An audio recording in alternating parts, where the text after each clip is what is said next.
The day 2 cops knocked on my door because my own backyard pool was suddenly illegal, I knew Karen Baxter had finally gone full dictator. What she didn't realize was that I'd been quietly watching her little empire of clipboards and fake smiles crack for months, and I was ready to enjoy the show when it all came crashing down.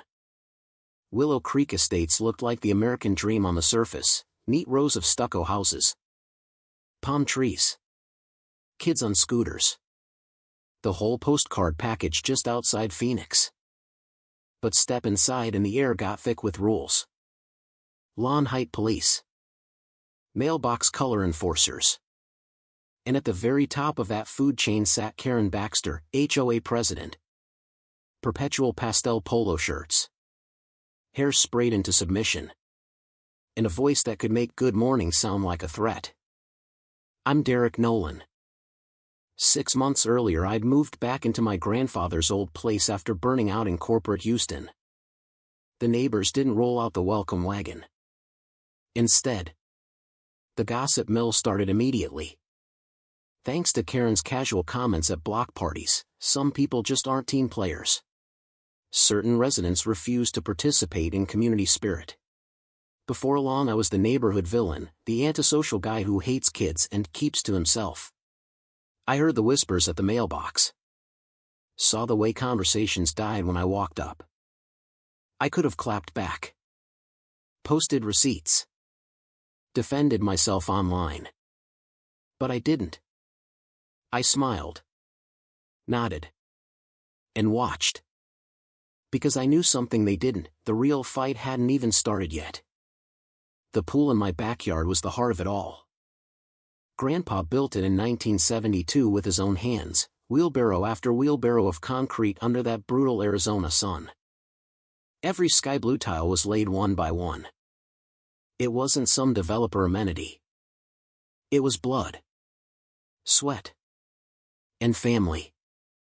When I inherited the house, I brought it back to life, scrubbed the algae, fixed the cracks, made the water sparkle again. Late-night swims under the stars became my therapy. That pool was the only place that still felt like home. Then the first letter arrived. Maple Creek HOA letterhead. Gold seal. The works.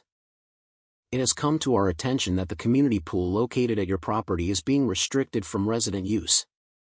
Per bylaw section 4.2. All shared amenities must remain accessible. Failure to comply will result in daily fines of $250. I read it 3 times and actually laughed. Community pool? My survey map from 1971 showed the property line cutting right through the backyard, pool firmly on my side.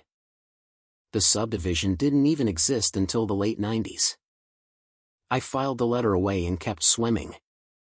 2 days later, tires crunched on my gravel drive. Karen stepped out of her white SUV like she was arriving at a press conference, clipboard tucked under one arm. Sunglasses perched on her perfectly highlighted head. Mr. Nolan, she called. Voice dripping artificial sweetener. We really need to discuss the pool situation.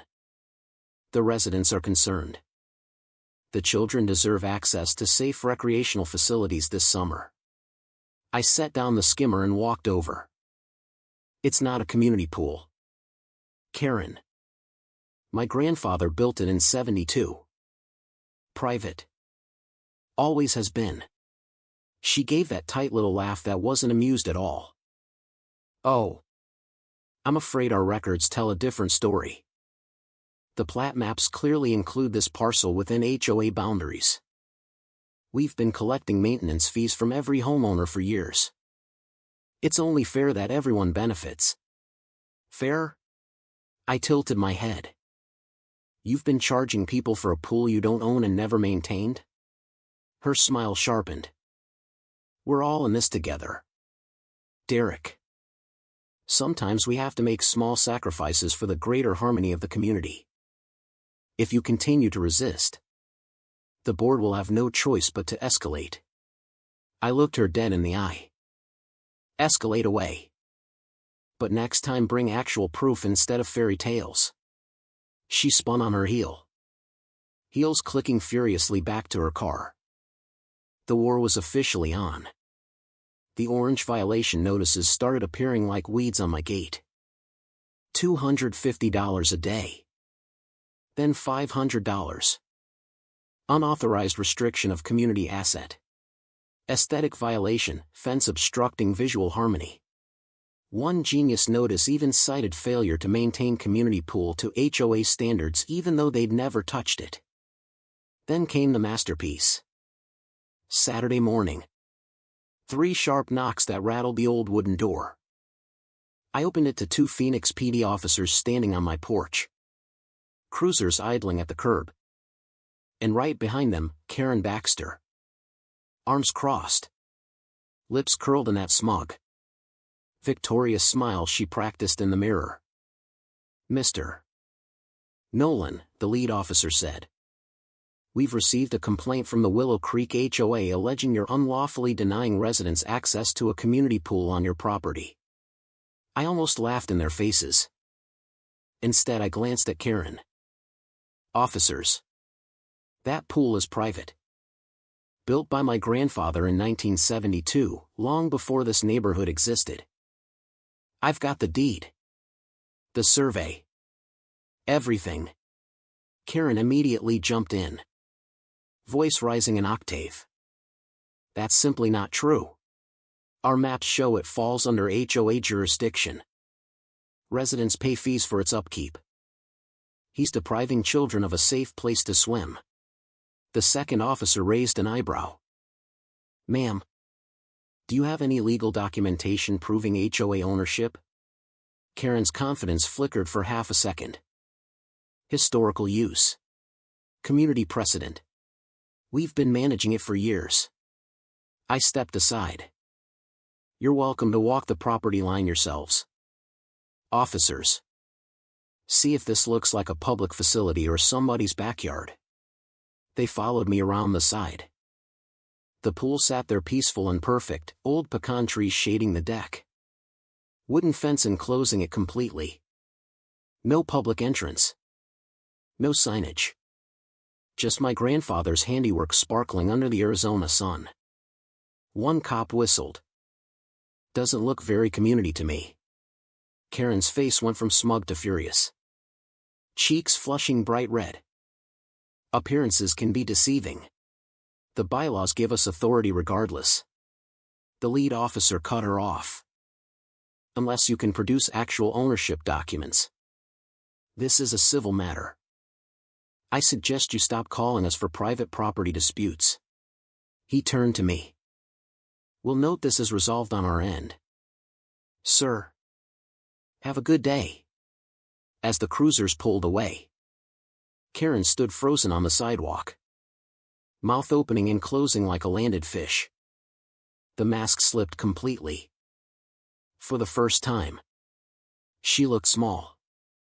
You think this is over? She hissed. Voice shaking with rage. You have no idea who you're dealing with. I smiled. Actually, Karen. I think I'm starting to. The harassment went nuclear after that. Fake pool rules signs bolted to my fence overnight. Willow Creek Community Pool, hours 9 a.m. to 7 p.m. No glass. No diving. HOA approval required. Neighbors started showing up confused. Karen said it's open now. Can my kids swim? I showed them the 1972 newspaper clipping of Grandpa standing proudly beside the freshly poured pool. Showed them the deed. Watched their faces change from entitled to embarrassed. The whispers started shifting, away from me and toward her. But Karen wasn't done. She doubled down at the next HOA meeting. Painting me as the selfish villain hoarding resources. I sat in the back row. Recording everything. Face blank. Inside. I was smiling. My old college friend Sarah Klein, a sharp property attorney, drove down the next weekend. We turned my dining table into a war room, deeds. Surveys. Tax records. Old photos. emails I'd quietly requested through public records. Then we found the real dirt. Internal HOA documents. Phase 3 expansion plans. Glossy investor brochures that literally photoshopped my pool into a luxury recreation complex. They'd been promising developers guaranteed amenities including the existing community pool at 142 Oak Lane, my address. They'd been selling my backyard for millions. Sarah's grin was feral. This isn't overreach. This is straight-up fraud. The final explosion happened at the big quarterly HOA meeting. The community center was packed. Karen stood at the front in her power blazer, projector glowing behind her with shiny renderings of the future of Willow Creek. With your continued support, she announced. Voice dripping authority. Phase 3 will deliver unparalleled amenities for every resident, including enhanced recreational facilities the entire community can enjoy. I stood up slowly in the back. Like my pool. Karen? Dead silence. I held up the printed emails. The ones you've been marketing to investors as yours, even though you don't own a single tile? Sarah projected the real documents on the big screen. The room lost its mind. Residents started yelling about years of pool fees they'd paid for nothing. One mom stood up. Voice cracking, you told my daughter that pool belonged to all of us. Karen's face went from confident to ghostly white. Then to blotchy red panic. Her hands shook on the podium. This is being taken out of context. We were acting in the best interest of. The crowd drowned her out. The courtroom 3 weeks later was bright and sunny. Light streaming through the tall windows. Karen sat rigid in her stiffest blazer. Lawyer looking like he wanted to disappear. When the judge read the ruling, pool confirmed private property. All fines voided. Matter referred to the county prosecutor for fraud investigation, her composure finally shattered. The woman who'd spent years terrorizing the neighborhood with petty rules sat there with her mouth open. Eyes wide in genuine shock and horror. Realizing the clipboard kingdom she'd built on lies was burning down in real time. The audit came next. Tens of thousands in community funds spent on spa retreats, expensive dinners, and board development trips to Cabo. Residents demanded refunds. The local news picked it up. Memes of Karen's ridiculous pool rules sign went viral. She resigned for personal reasons before they could vote her out. The last time I saw her, she showed up at my gate one final time. Makeup slightly smudged. Voice trembling with a mix of fury and desperation.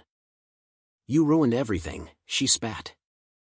We were building something great for this community. I looked at her calmly. The same way I'd looked at her the day the cops left. No. Karen. You were stealing. And now everyone finally sees exactly who you are. She drove away for the last time. Shoulders slumped. The queen of clipboards dethroned. The pool is still mine. But I created a simple trust, limited. Respectful access for neighbors who actually ask nicely. No fees. No power trips. Kids splash on weekends now. Parents sit on the deck and actually talk to each other. The laughter sounds real again. Grandpa would have loved it. So here's the question that keeps me up at night. And I want to hear what you think in the comments. Was I the villain for quietly protecting my family's legacy against endless harassment? Or was Karen the real Karen for turning community into a weapon to line her own pockets? Who was actually in the wrong here, me for saying no? Or the HOA that thought they could rewrite history with a clipboard and a smile? Drop your verdict below. I read every single one.